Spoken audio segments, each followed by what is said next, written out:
8 de diciembre de 1941. Red Hill Ridge, Oahu, Hawái. Son las 6:12. El humo sigue elevándose. A 3 millas al norte de Pearl Harbor, a la entrada de un túnel excavado en la dura roca basáltica volcánica, se encuentra un ingeniero naval cuyo nombre desconocemos. El puerto que tiene a sus espaldas está en llamas. El almacén de municiones del Arizona explotó hace 11 horas y la onda expansiva ha llegado hasta Red Hill. El olor a petróleo quemado se extiende por la colina en lentas cortinas aceitosas. Delante de él se extiende un pozo vertical de 250 pies de profundidad que desciende hacia la oscuridad total, tan alto como para tragarse un edificio de 20 pisos de una sola vez. Mira hacia el sur, en dirección al humo. Luego mira hacia el norte, hacia el túnel. Los japoneses sobrevolaron ayer esta montaña. Las fotografías de reconocimiento llegarán a Tokio en unas horas. Los analistas imperiales las examinarán con detenimiento, identificarán cada uno de los tanques de combustible de superficie agrupados en la costa de Pearl Harbor y llegarán a una conclusión que determinará la estrategia de Japón en el Pacífico durante los próximos 4 años. Creerán haber comprendido el punto débil de Estados Unidos. Se equivocarán en lo más importante. Para comprender hasta qué punto se equivocaron por completo, hay que remontarse 24 meses atrás, al momento en que un ingeniero hidráulico de la American Aluminum Company, al examinar una serie de planos de construcción naval, planteó una pregunta que a nadie en la sala se le había ocurrido formular. La matemática de la logística de la Guerra del Pacífico era despiadadamente simple, y los planificadores navales estadounidenses de 1939 lo habían comprendido con una claridad inquietante. Pearl Harbor funcionaba como la principal base de operaciones avanzada de toda la flota del Pacífico. Todos los portaaviones, todos los acorazados, todos los destructores y todos los submarinos que representaban el poderío estadounidense en un océano de 64 millones de millas cuadradas se abastecían de combustible en ese único punto. Ese combustible se encontraba en tanques de almacenamiento en superficie agrupados cerca de la costa. Se podían ver desde el aire. Estaban desprotegidos. Vistos desde las alturas, se agrupaban en una formación que era casi imposible pasar por alto. Este cálculo no requería una genialidad estratégica. Un ataque aéreo constante contra esos tanques del tipo que la aviación de portaaviones moderna hacía totalmente posible, podría agotar las reservas de combustible de Pearl Harbor en una sola tarde. Sin combustible, los buques de guerra más poderosos de la Armada se convertirían en costosos monumentos anclados. La flota del Pacífico quedaría atrapada a 2.400 millas de la costa de California, incapaz de responder a nada ni de hacer una demostración de fuerza en ningún lugar. El almirante Ben Moril, presidente de la Oficina de Astilleros y Muelles desde diciembre de 1937, había examinado todas las soluciones tradicionales y las había encontrado insuficientes. Distribuir los depósitos de superficie en varios lugares reducía la concentración, pero no la visibilidad. Los bombarderos podían simplemente atacar varios objetivos. Construir tanques de superficie más resistentes no creaba objetivos más seguros, sino más visibles. Trasladar los depósitos al interior aumentaba la complejidad logística sin resolver el problema fundamental. Cualquier solución que encontrara dejaba el combustible expuesto a los ataques aéreos. Los aliados observaban lo que los bombarderos alemanes estaban haciendo a la infraestructura portuaria británica. El resultado era inevitable. Si Japón desarrollaba la capacidad aérea naval necesaria para llegar a Pearl Harbor, los tanques de combustible en superficie serían lo primero en arder. Si te interesan este tipo de decisiones invisibles de ingeniería estratégica que determinan el destino de las guerras antes de que éstas comiencen, suscríbete. Cada vídeo de este canal es una historia que los libros de texto resumen en una nota al pie. El hombre que resolvió el problema no era un oficial de la Marina.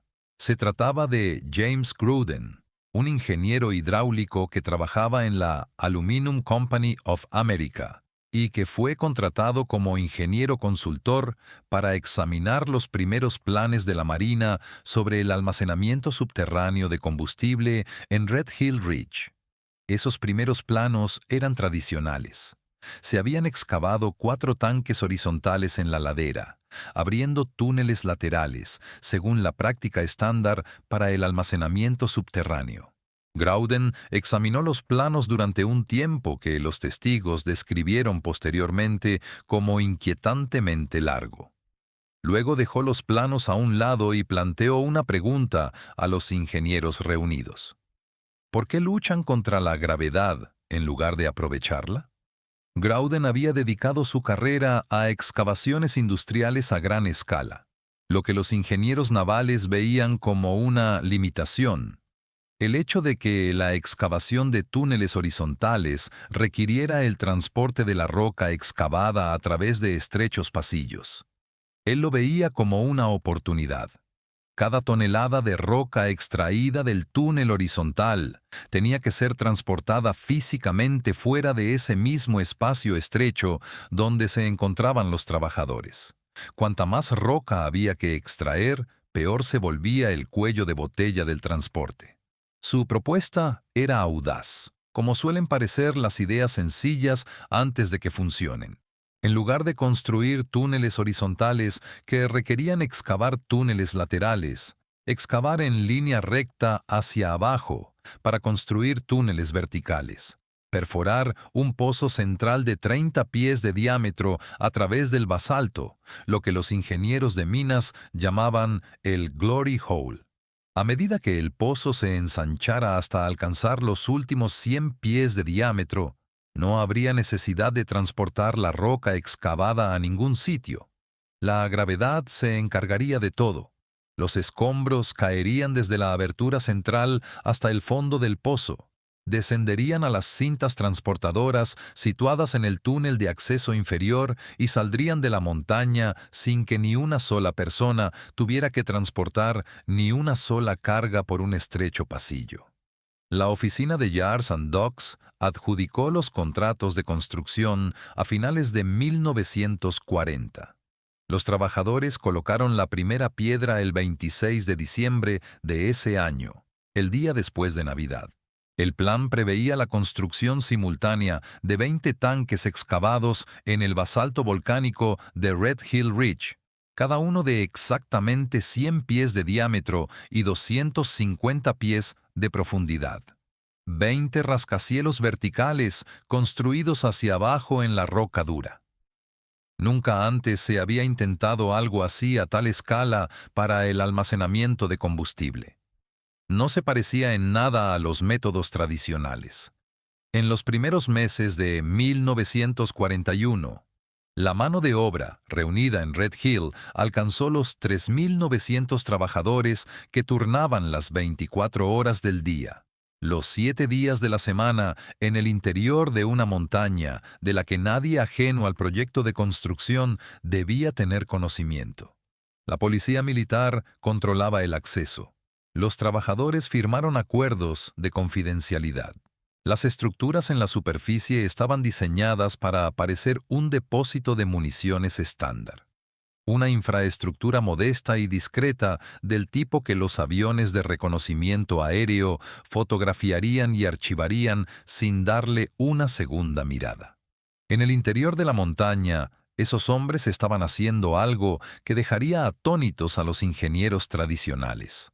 El método de excavación Glory Hole funcionó tal y como había previsto Gruden, y trabajar en un pozo vertical de 20 pisos era tan peligroso como cabía esperar. Cuando el pozo piloto alcanzó su profundidad total de 250 pies, los mineros, que trabajaban en plataformas de madera suspendidas de cables, comenzaron a ampliar el diámetro desde los 30 pies hasta los 100 pies finales. Las plataformas estaban pegadas a la pared del pozo. El centro había quedado abierto, una enorme zona de caída vertical en la que los trozos de roca volada caían cientos de pies en la oscuridad hasta golpear las cintas transportadoras fabricadas por Goodrich situadas más abajo. Los registros de construcción de aquella época describen lo que les sucedía a los hombres con una ligera claustrofobia cuando se enfrentaban a la vista desde las plataformas.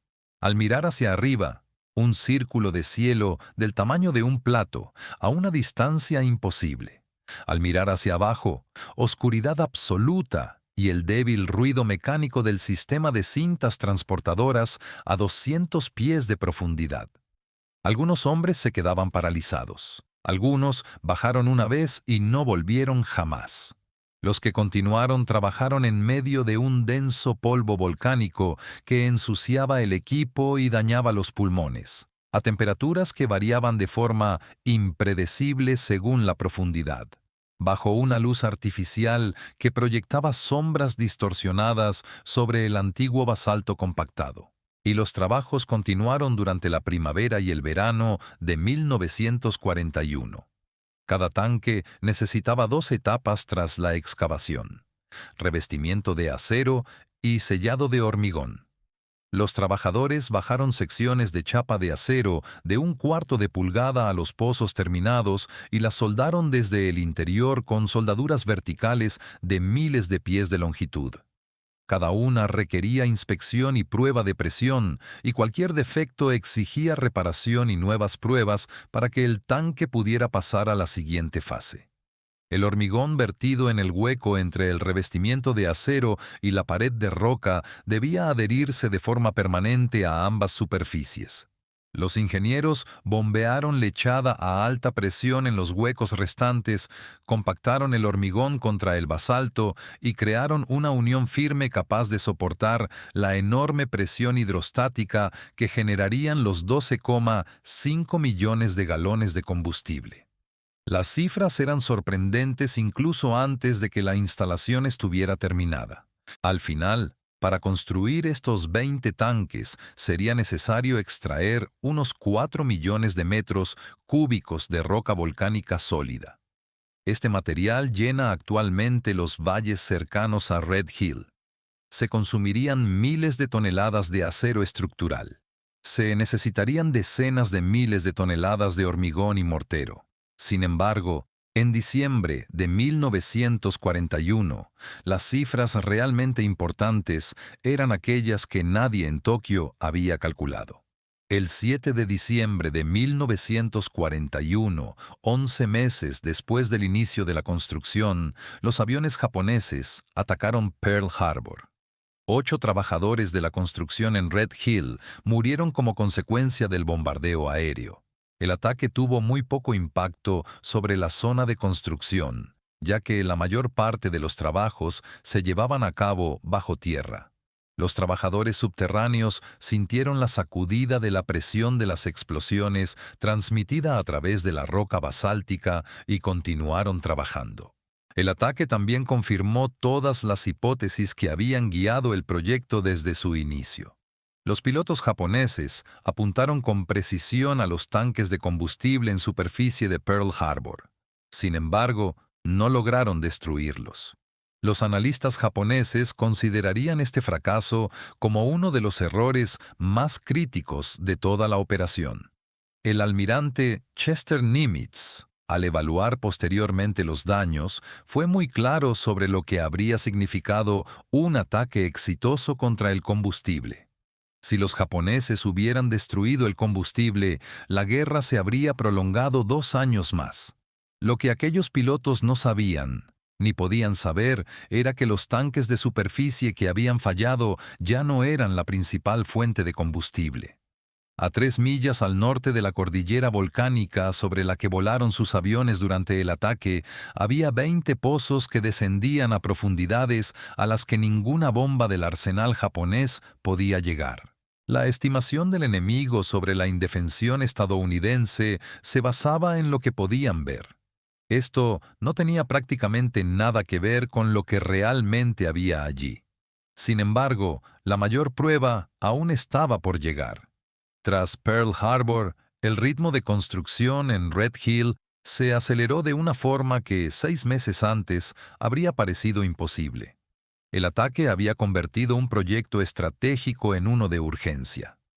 Cada semana que pasaba sin que se terminaran los tanques significaba una semana más en la que la flota del Pacífico dependía de los depósitos de superficie, cuya destrucción los planificadores estratégicos japoneses sabían perfectamente cómo llevar a cabo.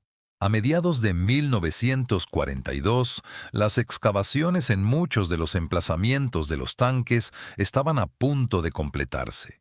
El primer tanque, que alcanzó sus dimensiones definitivas, 100 pies de diámetro, 250 pies de profundidad, revestido de acero, sellado con hormigón y sometido a pruebas de presión, se declaró terminado en septiembre de 1942.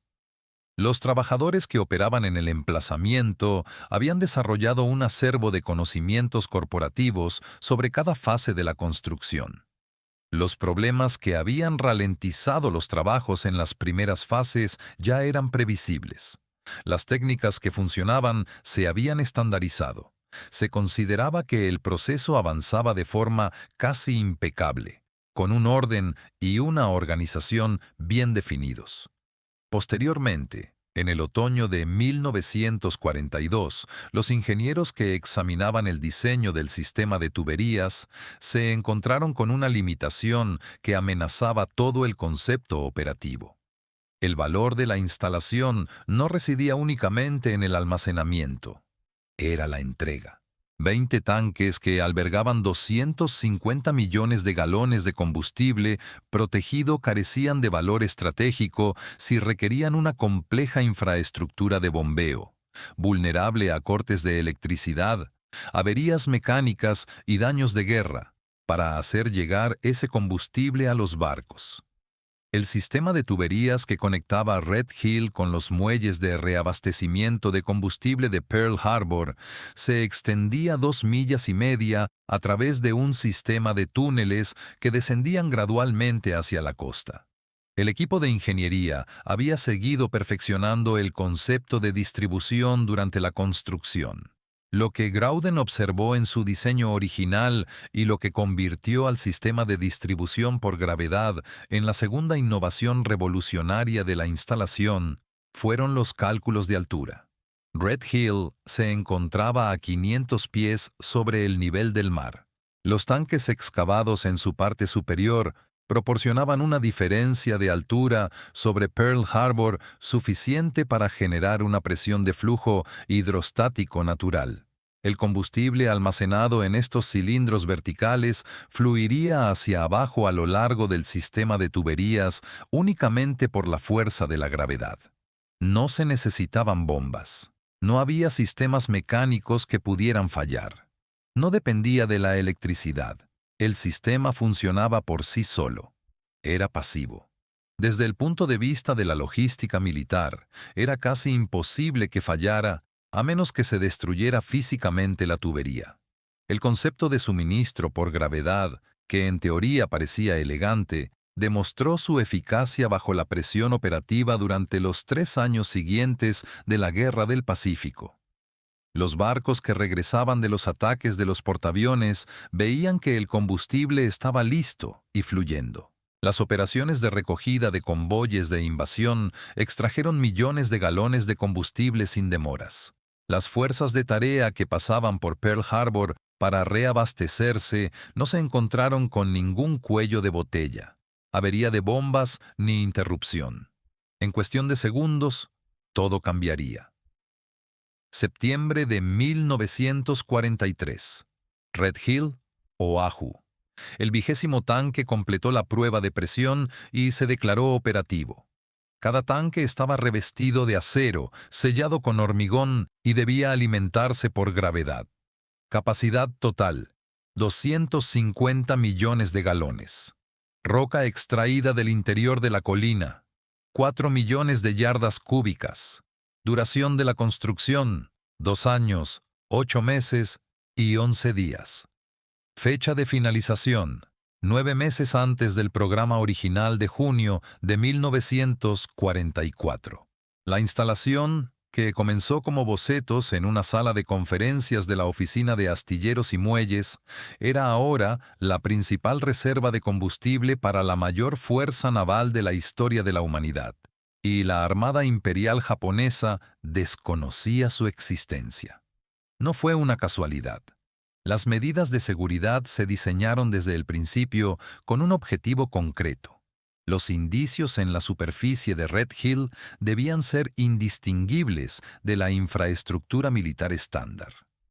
Las entradas a los túneles se construyeron de manera que parecieran puntos de acceso a almacenes de municiones. Los edificios de apoyo en superficie eran modestos y discretos. Las fotografías aéreas de la cordillera mostraban exactamente lo que los analistas de inteligencia japoneses esperaban ver. Una cordillera hawaiana con pequeñas instalaciones militares y vías de acceso. No había nada que indicara la magnitud de lo que se ocultaba en su interior. A simple vista, una montaña. En realidad, esa montaña no era más que un camuflaje.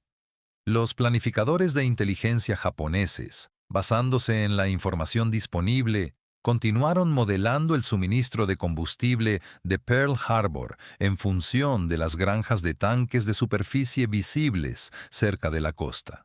Los planes para posibles ataques de seguimiento contra Pearl Harbor habían identificado estos tanques como objetivos principales. Los recursos destinados a planificar contrapuntos débiles imaginarios podrían haberse aprovechado mejor en otros lugares. El fracaso de la inteligencia fue creciendo silenciosamente a lo largo de los años y moldeó las decisiones estratégicas japonesas de formas que Tokio nunca llegó a comprender hasta que el resultado de la guerra quedó claro. Los registros operativos de Red Hill desde septiembre de 1943 hasta agosto de 1945 son como un catálogo de las operaciones decisivas de la Guerra del Pacífico.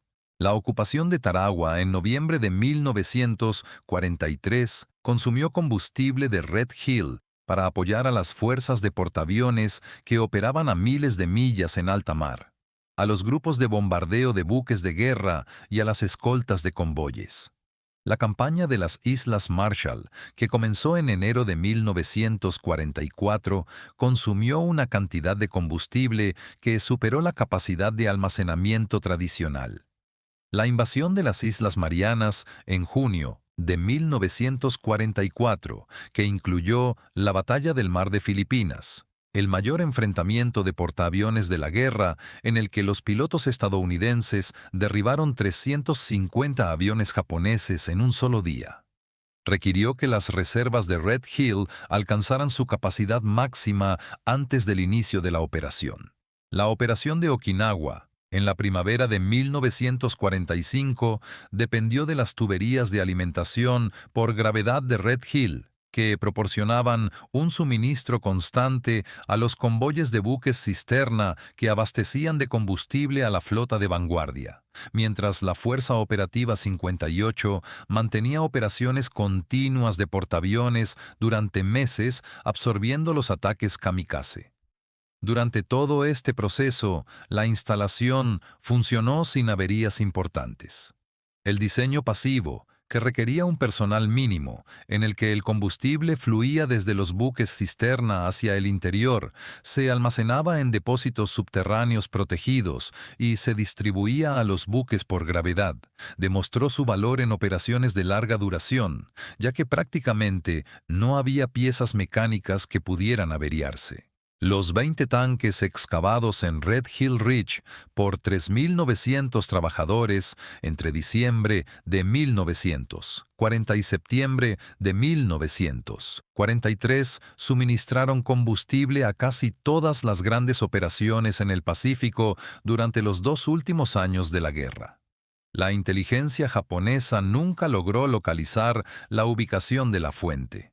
La advertencia del almirante Nimitz de que la destrucción del combustible en la superficie podría prolongar la guerra 2 años contenía una ironía que solo se reveló tras la rendición. La destrucción de los tanques en superficie tendría mucha menos importancia de lo que creían los planificadores japoneses. El combustible real, el que realmente impulsó el avance en el Pacífico, se encontraba a 100 pies bajo una montaña volcánica. No estaba protegido por blindaje ni por armas antiaéreas, sino por basalto sólido y una invisibilidad forzada. La Asociación Americana de Ingenieros de Construcción reconoció Red Hill en 1995 como un hito histórico de la ingeniería civil, citando las innovaciones en la construcción subterránea y la aplicación de técnicas de minería vertical para crear la mayor instalación subterránea de almacenamiento de combustible del mundo. Esta designación reflejaba el logro de la ingeniería. Sin embargo, subestimaba el éxito estratégico. El concepto de tanque vertical de Grouden, que en un principio fue recibido con escepticismo por ingenieros formados en construcción horizontal, había demostrado su superioridad en todos los aspectos cuantificables. Su construcción era más rápida. Ofrecía mayor capacidad de almacenamiento por zona de excavación. Proporcionaba un sistema de distribución de combustible autónomo. Su huella en la superficie era mínima. Estas innovaciones, que en 1940 parecían audaces, se habían convertido en referencias estándar en la literatura sobre construcción subterránea para 1950.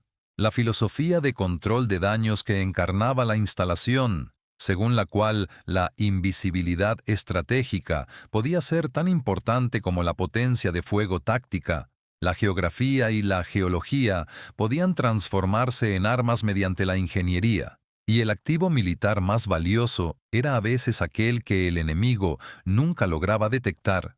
Resonó en la planificación logística militar estadounidense durante las décadas posteriores a la guerra. Se observa en los sistemas de almacenamiento de combustible reforzados construidos en las bases de la OTAN durante la Guerra Fría. Esta filosofía también se refleja en la filosofía de almacenamiento disperso de municiones, que sustituyó a los depósitos concentrados tras las lecciones aprendidas de la Segunda Guerra Mundial. Se observa asimismo en todo diseño de infraestructura que considere el sigilo no como un elemento secundario, sino como una característica primordial.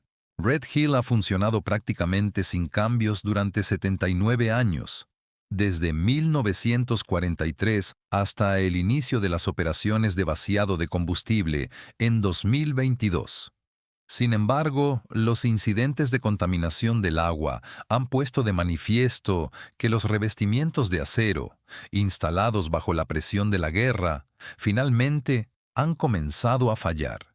La instalación, que resistió las bombas japonesas, sobrevivió a la Guerra Fría y funcionó ininterrumpidamente durante 8 o 10 años para apoyar a la flota del Pacífico. Acabó sucumbiendo no a los ataques enemigos, sino al lento proceso de corrosión y a la propagación del combustible derramado hacia el acuífero de agua dulce de Hawái. El ingeniero que, el 8 de diciembre de 1941, se encontraba en la entrada del túnel observando el humo que se elevaba desde Pearl Harbor, 3 millas al sur, comprendió lo que los analistas de Tokio no habían entendido. Aquellos tanques de superficie en llamas que aparecían en las fotografías de reconocimiento eran una trampa. El verdadero activo estratégico ya era invisible, ya estaba protegido y había sido construido dentro de la misma montaña volcánica sobre la que volaban directamente los aviones de ataque. Los cálculos de Japón sobre la indefensión estadounidense se basaban en que podían verlo todo. Estaban mirando a la isla correcta, pero miraban a la parte equivocada de la isla. Los tanques situados en el interior de Red Hill Ridge albergaban el combustible que abastecía a las fuerzas de portaaviones desde el Mar de Coral hasta la bahía de Tokio. No necesitaban bombas, sistemas mecánicos vulnerables ni infraestructuras expuestas. Lo único que querían era que al enemigo nunca se le ocurriera mirar dentro de una montaña, y durante los 4 años de guerra El enemigo, aunque fuera por delicadeza, nunca lo hizo. Lo que los ingenieros de Grouden construyeron bajo la presión de la guerra y lo que 3.900 trabajadores excavaron en la dura roca basáltica durante 3 años de peligrosos trabajos de construcción no era solo un depósito subterráneo, era una invisibilidad estratégica convertida en permanente. Y al hacer invisible el suministro de combustible de la flota del Pacífico, la hicieron invencible. El humo sobre Pearl Harbor finalmente se disipó. El combustible del interior de la montaña nunca se agotó.